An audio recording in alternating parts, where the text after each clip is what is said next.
అంతేగాని ఎవరినో విమర్శించడానికో ఎవరినో పట్టుకొని వాళ్ళని పొగడ్డానికో ఈ కార్యక్రమం కాదు. ఎందుకంటే రాజకీయాల్లో ఒక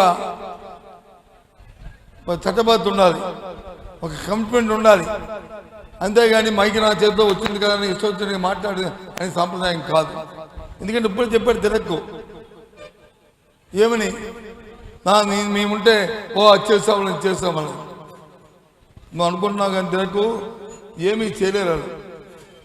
మీ రామ్మోహన్ నాయుడు సంగతి ఒక చిన్న మాటలో చెప్పిద్దా నేను, చిన్న మాటలో ఆయన పౌర విమానయాన శాఖ మంత్రి ఎంతసేపు భోగాపురం ఎయిర్పోర్ట్కి వచ్చి వెళ్ళి అక్కడ రీళ్లు తీసుకుంటాడు.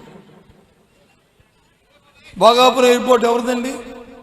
భోగాపురం ఎయిర్పోర్ట్కి కావాల్సిన ల్యాండ్ని, భోగాపురం ఎయిర్పోర్ట్కి కావాల్సిన శాంక్షన్స్ అన్నీ వైసీపీ ప్రభుత్వంలో జగన్మోహన్ రెడ్డి గారి నాయకత్వంలో వాటికి అన్నింటికి ఇచ్చారు. శంకుస్థాపన చేసి ఈ నెలాఖరికి వచ్చే నెలాఖరికి దాన్ని ఇవ్వాలని ఓ ప్రైవేట్ సంస్థ జిఎంఆర్ సంస్థకి మన జిల్లా ఆయనకే దాన్ని కట్టబెట్టారు. దాన్ని వాళ్ళు వచ్చి వారి దగ్గర నుంచి ఫైనాన్స్ క్లోజర్ అయింది, ఆ పని బ్యాంకుతో జరుగుతుంది. అది వచ్చి ఏదో ఘనత చెప్పుకుంటున్నాం.